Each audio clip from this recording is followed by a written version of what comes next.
Cinta yang tak setara. Hai kak, absen dulu dong. Kakak dari mana aja? Biar kita makin akrab. Terima kasih. Bab 1. Senyum di balik layar kaca. Layar ponsel itu menampilkan foto keluarga yang sempurna.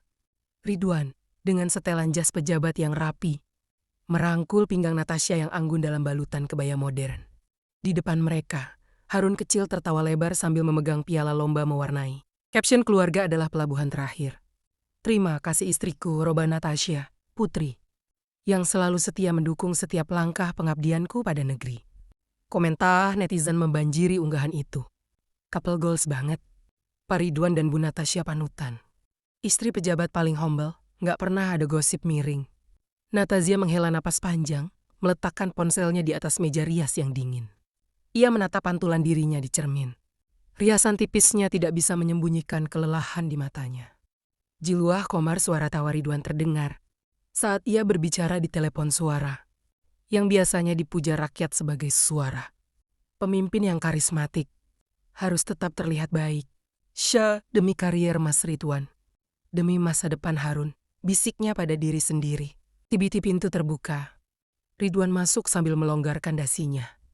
Wajahnya yang tadi tampak hangat di depan kamera, kini berubah datar dan dingin. Besok ada acara santunan di panti asuhan. Pastikan kamu pakai baju yang serasi dengan saya.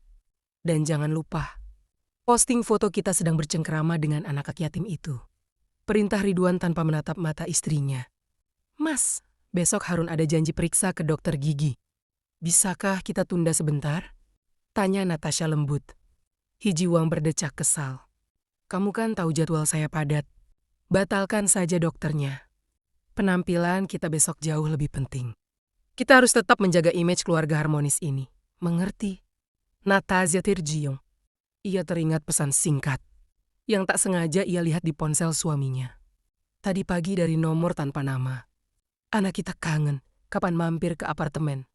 Acinya perih, namun tangannya tetap bergerak merapikan jas suaminya. Iya, Mas, aku atur semuanya. Bab 2. Retakan yang tersembunyi. Kesibukan Ridwan sebagai pejabat pemerintah semakin menjadi-jadi. Namun, Natasha mulai menyadari bahwa rapat dinas yang sering dihadiri suaminya hingga larut malam bukan lagi soal urusan negara. Suatu sore, saat mencuci jas Ridwan, Natasha menemukan struk belanja perhiasan mewah dari sebuah butik ternama. Nilainya puluhan juta rupiah. Padahal, Ridwan tidak pernah membelikannya apapun dalam setahun terakhir. Kamu lihat jam tangan saya. Teriak Ridwan dari lantai atas. Natasha naik dengan langkah berat, membawa struk itu. Ini apa, Mas? Hijiwa melirik kertas kecil itu sekilas, lalu merebutnya dengan kasar. Itu hadiah untuk relasi kerja. Jangan jadi istri yang terlalu banyak tanya. Tugasmu hanya berdiri di sampingku dan tersenyum. Hadiah relasi kerja di butik perhiasan wanita. Suara Natasha sedikit bergetar. Cukup, Natasha. Kamu punya rumah mewah, mobil, dan status. Apalagi yang kurang? Jangan hancurkan apa yang sudah kita bangun hanya karena kecurigaan konyolmu. Natasha mundur selangkah. Ia ingin berteriak bahwa ia tahu tentang wanita-wanita itu. Ia tahu tentang pengkhianatan yang disembunyikan di balik dinding rumah dinas yang megah ini. Namun, saat itu Harun berlari masuk ke kamar. Mama, Papa, lihat, aku gambar danau. Harun menunjukkan kertas gambarnya dengan semangat. Natasha segera menghapus setetes air mata yang sempat jatuh. Ia berlutut memeluk anaknya. Bagus sekali, sayang. Nanti kita ke danau ya. Hijuang hanya melirik sekilas. Lalu pergi meninggalkan kamar tanpa sepatah kata pun. Ia lebih memilih dunianya yang penuh rahasia daripada kehangatan kecil di rumahnya sendiri. Bab 3. Tragedi di danau wisata. Minggu pagi itu seharusnya menjadi hari yang membahagiakan. Ridwan setuju membawa mereka ke sebuah danau wisata terkenal. Karena ia ingin mengambil beberapa foto keluarga bahagia untuk kampanye politiknya bulan depan. Ayo, Harun, senyum yang lebar dekat air. Perintah Ridwan pada fotografer pribadinya. Natasha merasa tidak enak hati. Angin bertiup kencang dan area dermaga sangat licin. Mas, sudah fotonya. Harun terlalu dekat dengan pinggir danau. Sebentar lagi, cahayanya lagi bagus. Sahut Ridwan tidak sabar. Ia sedang sibuk membalas pesan di ponselnya, tersenyum sendiri melihat layar. Tiba-tiba suara teriakan kecil memecah suasana. Biuh, Mama. Harun terpeleset dari dermaga kayu yang rapuh. Natasha menjerit histeris dan langsung berlari. Namun ia tertahan oleh kerumunan orang. Ridwan mematung, ponselnya terjatuh.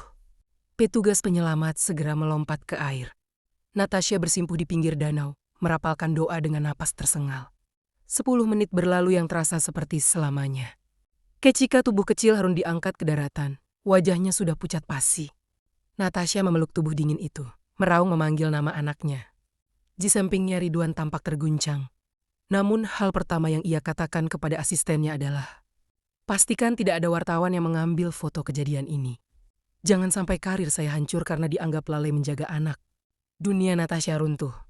Bukan hanya karena ia kehilangan malaikat kecilnya, tapi karena ia menyadari bahwa di mata suaminya, citra politik jauh lebih berharga daripada nyawa anak kandung mereka sendiri. Bab 4, Rahasia di Balik Kediaman Mewah. 40 hari setelah kepergian Harun, rumah megah itu terasa seperti makam. Sunyi, dingin, dan menyesakkan. Natasha menghabiskan sebagian besar waktunya di kamar Harun, memeluk bantal kecil yang masih menyisakan aroma minyak telon anaknya. Hijiwan pria itu seolah sudah sembuh. Ia kembali ke panggung politik dengan narasi ayah yang tabah, memanen simpati publik untuk menaikkan elektabilitasnya. Suatu sore, seorang wanita asing datang ke gerbang rumah. Ia tampak gelisah, mengenakan kacamata hitam besar dan pakaian yang mencolok. Satpam rumah mencoba mengusirnya. Namun wanita itu berteriak, "Saya punya urusan penting dengan Pak Ridwan. Ini soal darah dagingnya." Natasha yang mendengar keributan itu dari balkon, turun ke bawah. Ia mengisyaratkan satpam untuk membiarkan wanita itu masuk ke ruang tamu. "Saya Siska," ujar wanita itu tanpa basa-basi setelah duduk. Ia melepas kacamata hitamnya, menunjukkan mata yang tajam namun penuh tuntutan. "Saya tahu Harun sudah tidak ada. Tapi Ridwan punya anak lain yang butuh biaya." Jantung Natasha seakan berhenti berdetak. "Apa maksud Anda?" Siska mengeluarkan sebuah map dari tasnya dan melemparkannya ke meja. Di dalamnya terdapat foto-foto. Ridwan sedang menggendong seorang bayi di sebuah apartemen, lengkap dengan akta kelahiran yang mencantumkan nama Ridwan sebagai ayahnya. Dia lahir 6 bulan lalu. Ridwan menjanjikan saya rumah dan tunjangan bulanan yang tetap. Tapi sejak kejadian di danau itu, dia memblokir nomor saya. Dia takut skandal ini terbongkar di saat semua orang sedang bersimpati padanya. Serozus. Siska tanpa rasa bersalah. Natasha menatap foto itu. Pria di foto itu suaminya tampak begitu hangat menggendong bayi tersebut. Kehangatan yang bahkan tidak ia berikan pada Harun di hari terakhir hidupnya.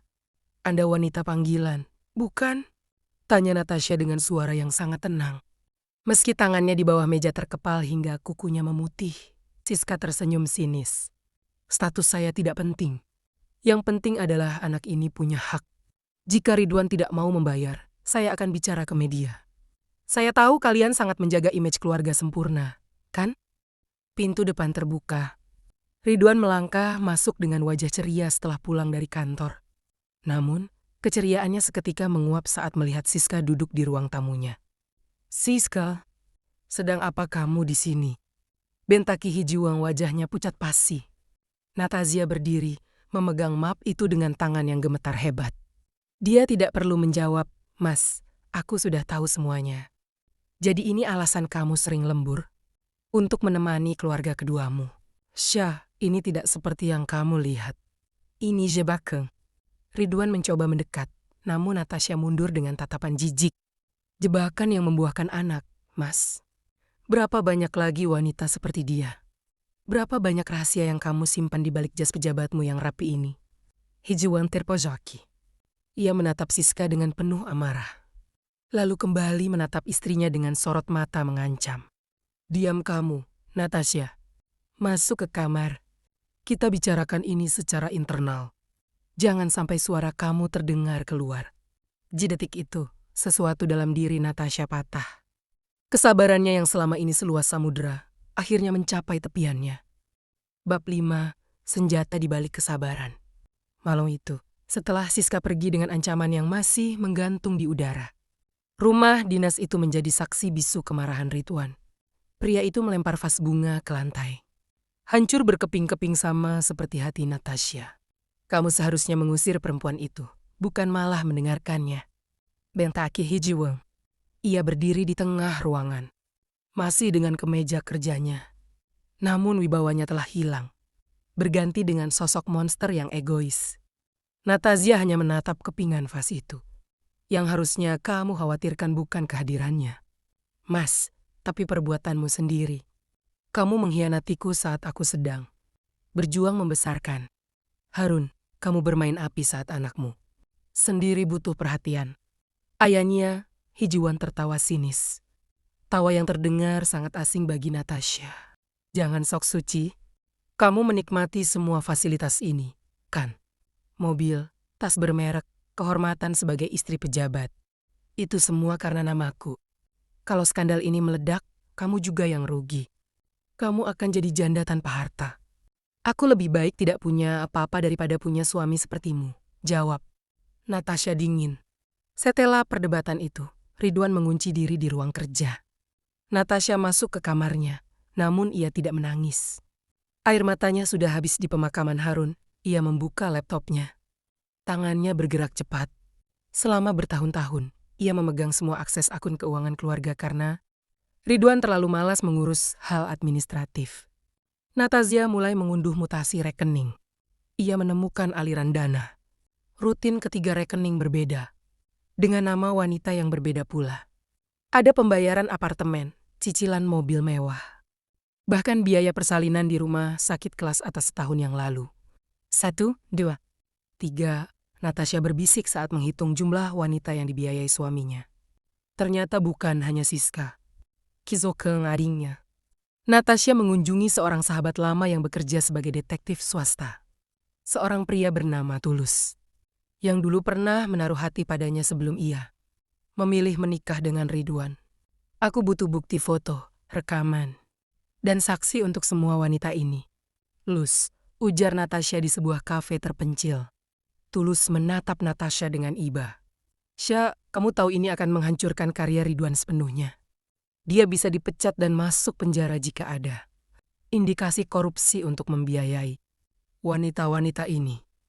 Dia sudah menghancurkan hidupku sejak lama. Lus, dia membiarkan Harun tenggelam karena dia sibuk dengan ponselnya. Aku tidak akan membiarkannya menang kali ini. Natasha pulang ke rumah dengan kepala tegak. Di depan gerbang, ia melihat beberapa wartawan yang mencoba mewawancarai Ridwan soal program kerja barunya. Ridwan tersenyum sangat manis ke arah kamera. Tampak seperti pria keluarga yang religius dan penuh integritas. Natasha berdiri di kejauhan, menatap suaminya yang sedang berbohong pada seluruh dunia. Ia merogoh ponselnya dan mengunggah sebuah foto di Instagram. Foto Harun yang sedang sendirian di danau, dengan caption yang samar. Kebohongan bisa menutupi matahari, tapi tidak bisa menghentikan air yang menenggelamkan kebenaran. Netizen mulai bertanya-tanya. Retakan di dinding kaca itu kini mulai terlihat oleh publik. Bab 6, sangkar emas yang menyesakan. Unggahan Natasha di media sosial menciptakan riak kecil yang meresahkan tim sukses. Hijiwang, meski hanya sebuah kalimat kiasan. Bagi mereka yang bergelut di dunia politik, itu adalah sinyal bahaya. Pagi itu, suasana sarapan terasa sangat tegang. Ridwan membanting koran ke meja hingga cangkir kopi Natasha bergetar. Hapus postingan itu sekarang. Perintah Ridwan dengan suara rendah yang mengancam. Banyak kolega saya yang bertanya-tanya. Kamu mau bikin spekulasi liar di luar sana? Natasha tetap tenang, menyesap tehnya perlahan. Aku hanya merindukan Harun. Mas, apa seorang ibu tidak boleh mengenang anaknya yang meninggal karena kelalaian ayahnya? Wajah Ridwan memerah. Ia berdiri dan mencengkeram bahu Natasha dengan keras. Dengar. Syah, jangan coba-coba bermain api denganku. Aku punya kekuasaan untuk membuat hidupmu sulit. Jika kamu berani macam-macam, aku akan pastikan kamu keluar dari rumah ini tanpa membawa sepeser pun. Bahkan namamu akan kubuat busuk di media. Natasha menepis tangan Ridwan. Kekuasaanmu tidak bisa menghidupkan Harun kembali. Mas, dan kekuasaanmu juga tidak bisa menghapus fakta bahwa kamu punya anak dari wanita panggilan. Hijiwan tertegun sejenak, lalu tertawa meremehkan. Siapa yang akan percaya padamu? Di mata publiki aku adalah pejabat yang bersih dan berprestasi. Kamu hanya istri yang depresi karena kehilangan anak. Aku bisa dengan mudah memasukkanmu ke rumah sakit jiwa kalau aku mau. Engkau itu nyata. Natasha tahu Ridwan memiliki jaringan yang luas. Siang itu, saat Natasha hendak keluar rumah untuk bertemu pengacaranya, ia mendapati gerbang rumah digembok. Dua orang pria berbadan tegap ajudan baru kepercayaan. Ridwan berdiri di depan pintu. Maaf, Ibu, Bapak berpesan agar Ibu tetap di dalam rumah demi keamanan.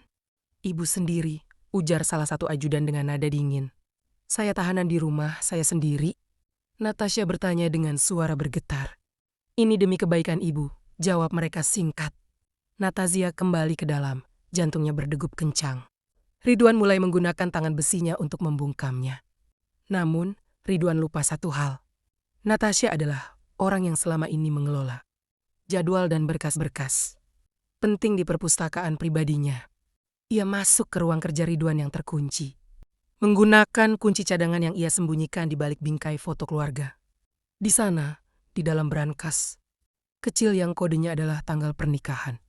Mereka ironis sekali Natasha menemukan lebih dari sekadar bukti perselingkuhan.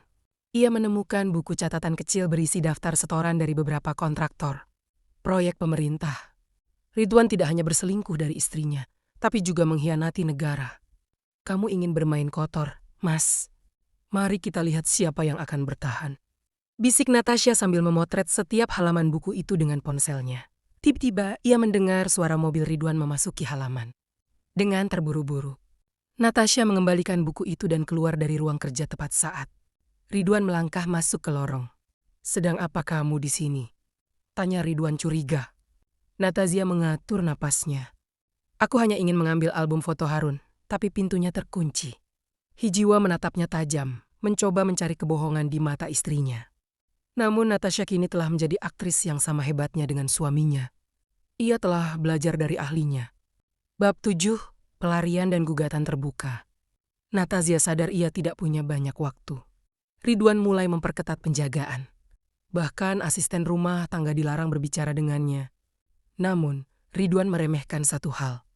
Jaringan sosial Natasha di kalangan istri pejabat yang selama ini ia bina dengan tulus. Pukul 2 pagi, saat seluruh penghuni rumah terlelap, Natasha bergerak dalam kegelapan. Ia tidak membawa koper besar, hanya sebuah tas ransel berisi dokumen penting, laptop, dan beberapa potong baju. Ia keluar melalui jendela dapur yang mengarah ke area servis, melewati celah pagar yang ia tahu longgar sejak lama. Di ujung jalan, sebuah mobil hitam sudah menunggu. Tulus ada di sana. Kamu yakin dengan ini, Syah? Tanya Tulus saat Natasha masuk ke mobil dengan napas terengah-engah. Tidak ada jalan kembali. Lus, jika aku tetap di sana, dia akan benar-benar menghancurkan mentalku, jawab Natasha tegas. Pagi harinya, Jakarta gempar. Bukan karena berita korupsi, tapi karena Natasha Putri, istri dari pejabat kebanggaan rakyat, Ridwan, muncul di Pengadilan Agama Jakarta Selatan. Ia datang didampingi oleh pengacara ternama yang dikenal spesialis kasus hak perempuan. Puluhan kamera wartawan langsung menyorotnya. Natasha yang biasanya tampil dengan kebaya anggun dan senyum manis, kini mengenakan setelan blazer hitam polos dengan wajah yang tegar namun sembab. Ibu Natasha, apa alasan gugatan cerai ini? Apakah ada orang ketiga? Tanya seorang wartawan berdesakan. Natasha berhenti sejenak di depan pintu pengadilan. Ia menatap langsung ke arah kamera. Saya mencintai suami saya, atau setidaknya sosok yang saya kira adalah dia. Namun, kesabaran ada batasnya. Saya tidak bisa lagi hidup dalam kebohongan. Sementara anak saya, Harun, bahkan belum genap setahun beristirahat dengan tenang, suara Natasha bergetar. Namun tidak pecah. Hari ini, saya menggugat cerai karena pengkhianatan yang sudah tidak bisa lagi dimaafkan. Jika touringnya, Ridwan membanting gelas kopi ke layar televisi yang menayangkan wajah istrinya. Sialan, berani-beraninya dia. Ponsel Ridwan tidak berhenti berdering. Atasannya, rekan partainya, hingga investor proyek mulai mempertanyakan stabilitas pribadinya. Di dunia politik, skandal rumah tangga adalah darah segar bagi lawan politik. Hijiwan segera menghubungi ajudannya. Cari tahu di mana dia bersembunyi. Dan siapkan konferensi pers, bilang, kalau Natasha sedang tidak Stabil jiwanya karena trauma kehilangan anak. Kita harus membalikkan narasi ini sekarang juga. Namun Ridwan tidak tahu bahwa di saat yang sama, Natasha sedang duduk di sebuah ruangan tertutup bersama pengacaranya. Menyerahkan salinan mutasi rekening dan foto dari brankas tempo hari. Ini bukan sekadar cerai, Syah, ujar pengacaranya. Ini adalah bom atom bagi karirnya. Natasha menatap keluar jendela. Dia yang menyalakan apinya, aku hanya berhenti mencoba memadamkannya. Bab 8, serangan balik yang menjadi bumerang. Hijiwan tidak tinggal diam. Sore itu juga ia menggelar konferensi pers darurat di lobi kantornya. Dengan wajah yang dibuat tampak kuyu dan penuh duka. Ia berbicara di depan puluhan mikrofon. Saya sangat mencintai istri saya, ujar Ridwan dengan suara serak yang terlatih. Namun, harus saya akui, sejak kepergian Harun, kondisi kejiwaan Natasha menjadi tidak stabil. Ia sering berhalusinasi dan menuduh hal-hal yang tidak masuk akal. Gugatan cerai ini adalah bentuk dari depresinya. Saya mohon doa dari masyarakat agar istri saya segera pulih. Narasi istri depresi mulai menyebar. Beberapa pendukung fanatik Ridwan mulai menyerang akun media sosial Natasha. Menyebutnya istri yang tidak tahu bersyukur dan tidak setia di saat suami sedang berduka. Namun Natasha sudah memperkirakan langkah ini. Ia tidak membalas dengan kata-kata, melainkan dengan fakta yang menghujam. Malam harinya, sebuah akun anonim mengunggah video berdurasi 2 menit di platform media sosial yang sedang tren. Video itu bukan berisi rekaman Natasha, melainkan rekaman CCTV tersembunyi yang didapatkan Tulus dari apartemen mewah tempat Siska tinggal. Dalam video itu terlihat Haji jealous. Ridwan datang membawa keranjang bayi dan mencium kening Siska dengan mesra. Tidak hanya itu, Natasha melalui pengacaranya merilis pernyataan resmi yang melampirkan hasil tes DNA yang diam-diam telah ia urus menggunakan sampel rambut dari sisir yang ditemukan di mobil Ridwan beberapa minggu lalu. Hasilnya mutlak, anak Siska adalah darah daging Ridwan. Publiki meledaki. Narasi suami setia yang tabah hancur dalam semalam. Ternyata selama ini kita dibohongi, tulis salah satu netizen. Istri disuruh tutup mulut dengan alasan depresi, padahal suaminya punya simpanan. Sahut yang lain, Hijiwa yang sedang berada di sebuah restoran mewah untuk melobi rekan partainya. Tiba-tiba melihat semua orang di restoran menatap ke arahnya dengan tatapan merendahkan. Di layar televisi besar restoran itu, wajahnya dan Siska terpampang jelas. Ponseunya bergetar hebat. Itu dari pimpinan partainya. Ridwan, kamu hancur. Jangan berani masuk kantor besok. Partai tidak butuh orang yang bahkan tidak bisa mengelola moralitasnya sendiri. Hijiwan pulang ke rumah dinas dengan amarah yang meluap. Ia menemukan rumah itu sudah digeledah oleh pihak berwenang atas laporan dugaan gratifikasi yang diajukan oleh tim hukum Natasha. Ia mencoba menghubungi Siska, namun nomornya tidak aktif. Ternyata Natasha telah lebih dulu menemui Siska dan menawarkan jaminan masa depan bagi anaknya. Jika Siska mau buka suara kepada pihak berwajib tentang asal-usul harta yang diberikan Ridwan padanya. Natasha telah memotong semua jalur pelarian Ridwan. Bab 9, runtuhnya tahta sang pejabat. Huanggi sidang pengadilan agama hari itu penuh sesak. Udara terasa berat oleh aroma parfum mahal dan ketegangan yang nyata. Ridwan hadir dengan pengacara-pengacara terbaik yang bisa dibeli dengan sisa-sisa hartanya. Ia masih mencoba tampil tegap. Namun lingkaran hitam di bawah matanya tidak bisa berbohong. Ia hampir tidak tidur sejak skandal itu meledak. Natasha duduk di sisi lain, mengenakan pakaian serba putih. Ia tampak tenang, seolah beban berat yang selama bertahun ia pikul telah terangkat. Interupsi, Yang Mulia, ujar pengacara Ridwan. Klien kami menolak semua tuduhan perselingkuhan ini sebagai dasar perceraian. Video yang beredar bisa saja merupakan rekayasa digital. Dan klien kami merasa dijebak dalam situasi ini. Natasha menoleh ke arah Ridwan. Pria itu masih mencoba memberikan tatapan mengancam. Seolah-olah mereka masih berada di balik pintu rumah dinas mereka yang tertutup. Namun Natasha hanya tersenyum tipis senyum yang membuat bulu kuduk. Ridwan merinding. Silakan hadirkan saksi kunci, ujar pengacara Natasha dengan tenang. Pintu ruang sidang terbuka. Bukan Siska yang masuk, melainkan asisten. Pribadi Ridwan yang selama 5 tahun ini menjadi bayang-bayang sang pejabat. Namanya adalah Bayu. Ridwan tersentak, wajahnya seketika pucat pasi. Ia menyadari bahwa orang yang memegang semua jadwal rahasia dan amplop-amplop panasnya telah berpindah pihak. Saya saksi atas semua kunjungan Pak Ridwan ke berbagai apartemen, ujar Bayu tegas di bawah sumpah. Saya juga yang diperintahkan untuk mentransfer dana dari rekening pihak ketiga untuk biaya hidup Wana tersebut, termasuk biaya persalinan anak dari Ibu Siska. Di tengah persidangan, ponsel para wartawan di luar ruangan mulai bergetar. Sebuah berita nasional baru saja turun. Komisi Pemberantasan Korupsi KPK menetapkan pejabat R sebagai tersangka dugaan gratifikasi proyek infrastruktur. Berita itu masuk ke ruang sidang bagai petir. Pengacara Ridwan saling berbisik panik. Ridwan sendiri tampak lemas, bahunya merosot tajam. Ia menatap Natasha dengan kebencian sekaligus ketakutan. Kamu yang melakukan ini, Syah. Desis Ridwan saat hakim sedang berdiskusi. Bukanlah, Mas, kamu sendiri yang melakukannya, jawab Natasha tanpa nada dendam. Hanya data. Aku hanya berhenti menutupi lubang yang kamu gali sendiri. Kamu terlalu sibuk membangun citra. Sampai lupa kalau fondasi rumah kita sudah busuk. Heng Mengjetu Kipalu. Keputusan sementara diambil. Memak mengingat di bak pengkhianatan yang tak terbantahkan dan status hukum. Ridwan yang kini menjadi tersangka korupsi. Hakim mengabulkan gugatan cerai Natasha secara cepat. Saat hakim membacakan putusan, Natasha memejamkan mata. Ia membayangkan wajah Harun, "Nak, Mama sudah lepas dari penjara ini," batinnya. Ridwan tidak diberi kesempatan untuk protes. Begitu ia keluar dari ruang sidang, petugas dari kepolisian dan KPK sudah menunggu di lobi. Di depan ratusan kamera yang dulu memujanya, Ridwan dipaksa mengenakan rompi oranye. Tidak ada lagi senyum karismatik, tidak ada lagi wibawa pejabat. Yang tersisa hanyalah seorang pria yang hancur oleh keserakahannya sendiri. Natazia berjalan melewati kerumunan itu tanpa menoleh sedikit pun ke arah mantan suaminya.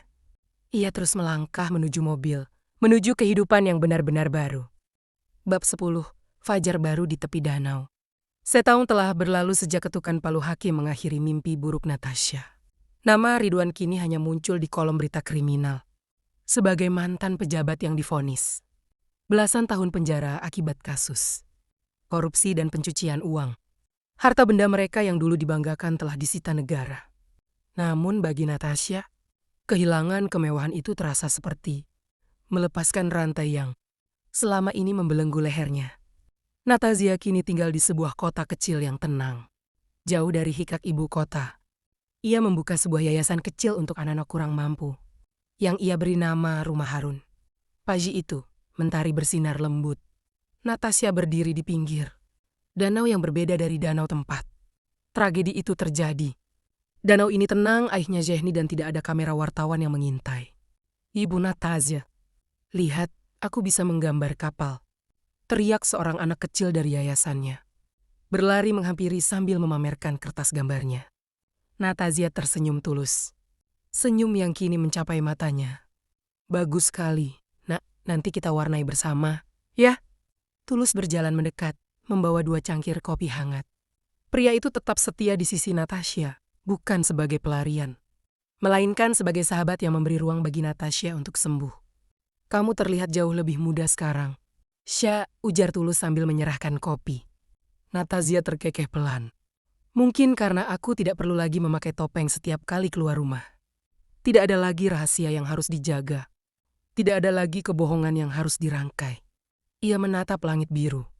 Ia telah memaafkan segalanya bukan demi Ridwan, tapi demi ketenangannya sendiri. Ia memaafkan dirinya sendiri karena pernah bertahan terlalu lama dalam luka. Dan ia telah berdamai dengan kepergian Harun, ia yakin. Di suatu tempat di atas sana, Harun sedang tersenyum melihat ibunya kembali hidup. Ponselnya bergetar. Sebuah notifikasi muncul dari akun media sosial lamanya yang kini sudah. Ia hapus semua foto masa lalunya. Siska mengiriminya pesan singkat. Terima kasih sudah membantu biaya sekolah anak saya. Saya harap suatu saat dia tidak menjadi pria seperti ayahnya. Natasha hanya tersenyum dan tidak membalas. Ia sudah melepaskan masa lalu itu sepenuhnya. Malangnya Natasha menulis sesuatu di buku catatannya. Sebuah pesan untuk siapapun yang mungkin mengalami hal yang sama dengannya. Image keluarga yang sempurna hanyalah fata morgana jika dibangun di atas pasir pengkhianatan. Kebahagiaan sejati tidak butuh pengakuan netizen atau jabatan tinggi. Kebahagiaan sejati adalah saat kita bisa menatap cermin tanpa rasa malu dan tidur dengan hati yang tenang. Natasha menutup bukunya, mematikan lampu, dan tertidur lelap. Tanpa ketakutan, tanpa sandiwara. Hanya ada Natasha, seorang wanita yang akhirnya menemukan dirinya kembali.